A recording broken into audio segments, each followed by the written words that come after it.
If you choose this science and you reject this science, you can't claim to be pro-science. If you are skeptical, it means you've accepted that the scientists have done the work and they know more than you do. But you've also accepted that the science of psychology and the way humans work and the way people come to believe things that aren't true, plus the entire history of science in which we've seen many cases where the consensus of scientists were wrong. I used nutrition as my best example.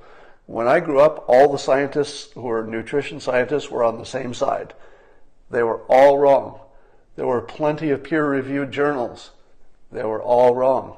Why were they all wrong?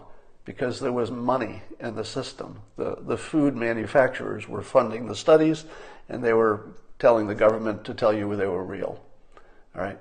So if you are not old enough to understand that science has a history of being this certain and also this wrong, then you don't understand science.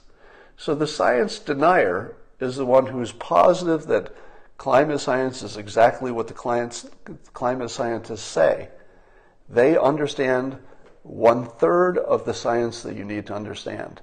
They would have to add an understanding of the social sciences, psychology, incentive, how money changes things, how people can be fooled, how peer-reviewed things can get peer-reviewed even though they're completely ridiculous.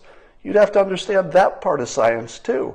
And you'd also understand the history of science in which it is a common phenomena